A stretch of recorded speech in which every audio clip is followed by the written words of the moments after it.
Ding, ding, ding. I want to hear what's on the other side. And social media has made it very hard for us to hear what's happening in the other silos. We're communities of interests, people who like us and we like them, and people who are not like us and we don't like them. And they are reinforcing each other, and we are reinforcing each other.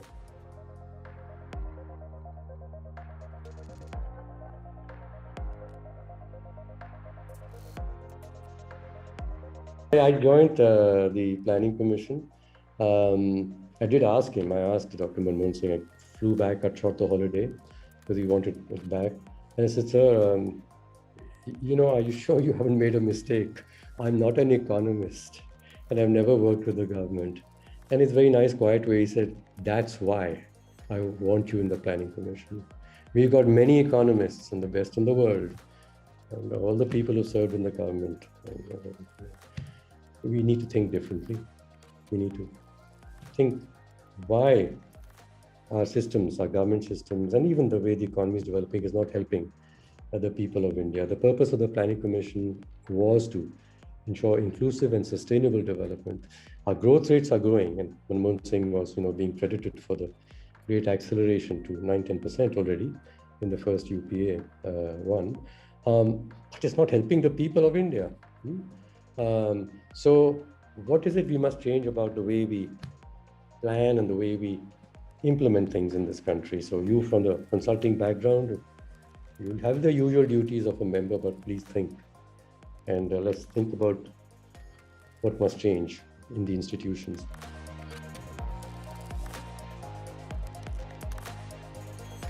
When I was in the United States, I was urged by my partners in the consulting business to write a book which was called The Accelerating Organization, Embracing the Human Face of Change, which is my thesis. Human beings are the only assets that any organization has, which can improve itself and which, if it's curious and motivated, can improve things around it. Okay? So far, the buildings don't have that capability. No machine so far has the capability, the desire to improve itself. Okay? Artificial intelligence machines being discovered maybe can improve themselves, but we don't know whether they have an aspiration, a desire to improve themselves. They may do it accidentally, but do they want to do themselves? And what is the motivation they have to improve themselves? That's not known. So human beings are the only ones who have the aspiration to improve themselves and can improve themselves with the caring for the condition of the system around them. So they are the most precious assets of any organization. However, we put them all into the profit and loss account as costs to be reduced as quickly as possible so that the surpluses can be provided to capital. Yeah? Larger profits and the shareholder value increases. And so then the shareholders can be left with buildings and things like that. Will never improve their own capabilities, those things. So you'll put away the most valuable assets of your organizations, that is your people. So that book was called Accelerating Organization, Embracing the Human Face of Change.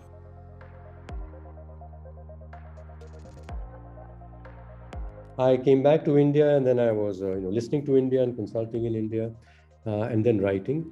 And I wrote a book called Shaping the Future, Aspirational Leadership in India and Beyond, where I started to put down what I learned about how young Indians and older Indians, when they sat back and thought about what do we need to do differently to make the country better for all of us, what ideas they came up with, and the process by which they could start to find new ideas. So this book was Shaping the Future. And then I put together some thoughts that I'd been writing about into a book called Remaking India, One Country, One Destiny. And then I wrote one about discordant Democrats, because India is the world's largest democracy, but we can't seem to be coming to agreements on things. And we're seeing this once again with the COVID pandemic. So what's it about the way we are conducting our democracy? So yes, the idea of democracy is fine, but it's again how you do it. Understanding what it is in essence and then how you do it, that we have to improve. in India. So discordant Democrats and 5 steps to consensus. Then I wrote this book, which I gave to Dr. Manmohan Singh, which was called Transforming Capitalism, Business Leadership to Improve the World for Everyone. And I wrote that book at the time, as I said, when I was getting to 65, and I said, my innings of life is over. And most of my life had been with the private sector until that time, in the sector and consulting to the sector. So I've written this book down, and I said, here at the CI AGM, I was invited to present it to the Prime Minister. I've got a picture of me handing the book to him behind me on that shelf there in Vigyan Bhavan. And he seemed to remember. So I took off, as I said, and a few months later, I got the call from him to say, come, don't just write about things, let's do things. So while I was there, I discovered how hard it is to change established institutions like the Planning Commission. And the Planning Commission is embedded in ideas of economics and public governance. And so unless the ideas change, the institution can't change. I wrote then this book as I was finishing my innings with the Planning Commission. That's called Redesigning the Aeroplane While Flying, Reforming Institutions. And this applies these methods now to larger institutions in the public sector, in the civil society sector, and especially, of course, back again to the private sector, which I had been doing hands-on beforehand. And after I finished my innings at the Planning Commission, and this book was there, somebody asked me, he says, look, you must have learned a lot while you were in this post-retirement 5 years, having finally been accepted to join the public service. What did you learn those 5 years? Of course, maybe I didn't want to retire after those 5 years, but it's a ministerial level position and you get it only along with the Prime Minister. So when the Prime Minister has to resign because government changes or the Prime Minister changes, and all the members must resign. So I resigned, and this person, publishing company, said, so write about what you learned in the government. So I wrote this book called An Upstart in Government, Journeys of Change and Learning, after which I've had time to work with civil society organizations much more actively, and then being able to write more broadly about transforming systems, why the world needs a new ethical toolkit. And then during the COVID 1 year that we passed, there's been a lot of time to listen to people, talk to people, because the internet has made it so much easier. And since you can't go out, you have the time to listen and connect with people. And that's how I'm able to be with you, even though physically we can't be together. So I then put together what I'd learned through the pandemic about the ideas that have been around before, but we haven't taken advantage of those ideas. We have continued to do what we always have done, more and more. We continue to worry about when India will become a $5 trillion economy, when we will recover the growth rate of the economy that we had. This is the policy discussion. Yeah. How will we invite more people from abroad to invest in India? How will we make it easier for them to do business? Meanwhile, what about the lives of people in India? Is it easy for them to live? We have gone along with the ideas of globalization, freedom of capital to move around the world, to come into a country, to leave when they feel like, because it doesn't make sense. So too bad, I'm off. And if you have a dispute with the government of the country in which you were, as a private investor, you can sue the government of a country in arbitration privately. Imagine the situation where people who have a lot of money can take to a court, an arbitration court, a government elected by 1 billion people, to say that your decision hurt us. And the government says, but look, we were taking a decision in the interest of 1 billion people. No, our interest got hurt. And in fact, India is suffering some of these cases right now, as you know.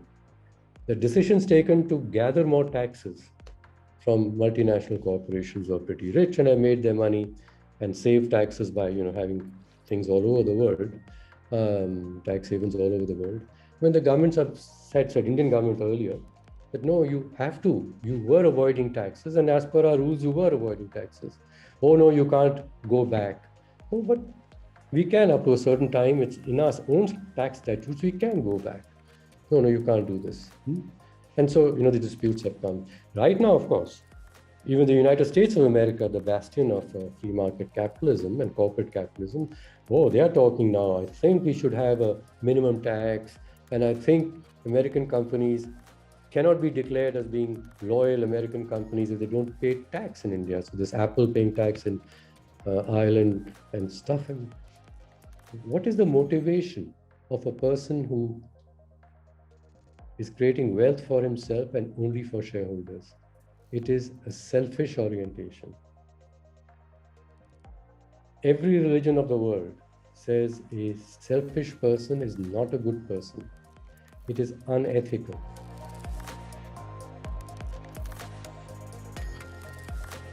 So we start with the purpose of your life. Are you going to be serving yourself? Do you want to be known for how much you made for yourself? Do you want to be known by how famous you have made yourself? Look what's happening in soccer now, football. A sport which we used to play, to say the point is to play the game well, not to win or lose. That was hard enough, because if to play well, you would say, at least the objective should be there to win. That's fine.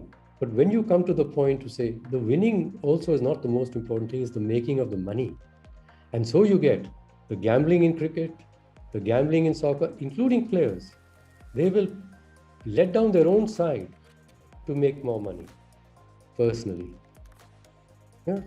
So that becomes it. That becomes it. So first is an ethical orientation. What is the purpose of my life? How will I know that I'm a good person? Number two, the world is very, very confused and confusing with the dramatic amount of changes happening all over. And if that is so, we can't make sense of the world by looking at it in slices and silos, by looking at just the VC sector, looking at just the medical sector, looking at just the automobile sector, as we want to do.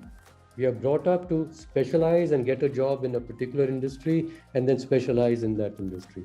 You certainly cannot know what's happening around the world. And our industries, whether the automobile industry is getting changed not by people within the automobile industries, for people who are in the battery industry, in something else. And it's happened in the telecommunication systems also.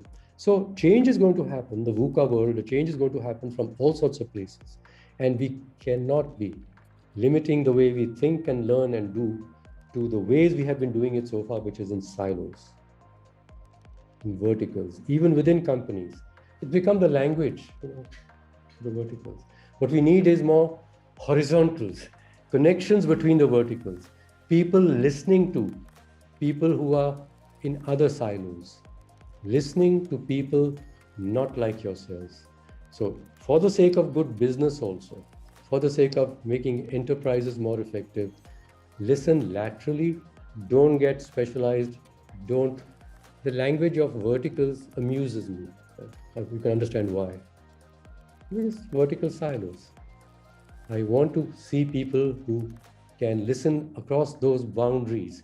Ding, ding, ding. I want to hear what's on the other side. And social media has made it very hard for us to hear what's happening in the other silos.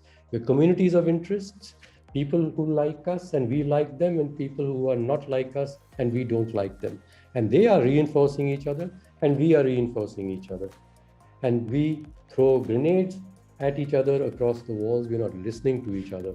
So the second skill that one must develop to be a good learner in life and is deep listening to people not like yourself. And this is one of my worries. You did say you're a diverse crowd, diverse within a very narrow range. The world is got 100 different other types of people, within all of whom there's a lot of diversity also. So be curious of people who don't think like you, because you can learn a lot more about the real world from them. That's number two. Number three is we need much more collaborative acting. As I said, the whole idiom has become, in my acting, look after myself. Yeah, I'm Ronaldo, and I will get $750,000 for tweeting with a brand name in it. So the judgment of who's the best sports person, we're looking only at the wealthy people. They have the platforms. Are we creating enterprises where small people who have got talent and the desire to make a difference can be given the platform, given the space to work on their ideas and work with others? And how would I then evaluate the performance of this enterprise? It won't be a unicorn, certainly not. How do I say, what's the success of this enterprise? So in this book, A Billion Fireflies, I talk about the need to rethink models of enterprises, collaborative models, lateral models, and enterprises don't judge themselves by their scale in money terms. Okay, so what are the other metrics by which enterprises should be gauged and should gauge themselves to see, are they good enterprises? And what are the metrics by which countries should be gauged and they should gauge themselves other than GDP? And since we manage what we measure, what should we measure? I'm coming back to the purpose of one's life. What should one measure? 3 disciplines that you must master. The discipline of ethical reasoning. What's the purpose of this and who benefits from it? Number 2 is deep listening. We are taught to communicate effectively. Better debaters, better speakers, they get the awards. Who is giving an award? To the person who listened and understood the best. Okay, so the second discipline, and it's easy to cultivate. You can do it now and do it every week, at least. Find someone who you think is peculiar to you. Either I can't learn anything from this person, कि माली है, बाग में काम कर रहा है, उससे मैं क्या सीखूंगा? मैं तो IT, some big things I'm going to do. Just sit and listen to that person, what that person is doing, why the person is doing it, and what the person has learned, how to do whatever the person is doing more effectively. Or it could be someone who you feel, कि मैं तो जयराम कहता हूँ, वो खुदा कहते हैं. I'm going to just sit and listen. But they are human being like me. How did they come to believe so strongly in that? And in that, I'll understand how I'm limiting myself by being too ideological about my own beliefs.